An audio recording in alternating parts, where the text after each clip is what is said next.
سلام به دوستان گل، من بابک هستم از کانال مستر گیمز. در این ویدیو اومدم بهتون مکان یک موتور فضایی و نورانی خفن رو بهتون نشون بدم. امیدوارم از این ویدیو نهایت لذت رو ببرید. خب بچه‌ها، مکانش دقیقاً اینجا هستش. بچه‌ها این موتور خیلی باحاله و تو جی تی آنلاین هستش. حالا ما می‌خوایم تو آفلاین هم بهتون نشون بدیم و بچه‌ها شما باید بازیتون 100% بشه، آخرین ورژن و آخرین آپدیت رو داشته باشین و با هر سه شخصیت هم میتونید این موتور فضایی فوق‌العاده خفن رو بگیرید. خب بریم اونجا. خب بچه‌ها، من ویدیو رو کات کردم و رسیدیم. حالا بریم که این موتور فضایی خیلی خفن رو بگیریم با هم.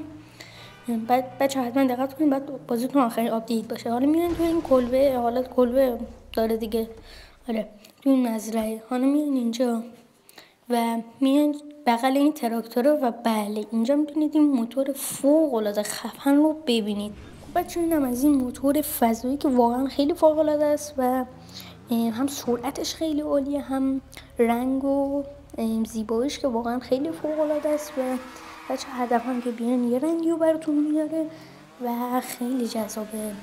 حالا بریم باهاش دوری بزنیم، امتحانش کنیم ببینیم چی جوریه این موتور بسیار زیبا و خفن.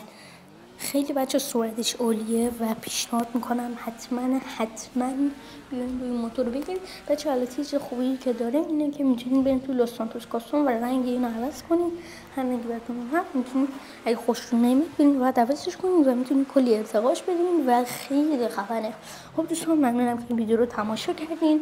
لایک و نظر فراموش نشه. تا ویدیوی بعد، خدا نگهدار.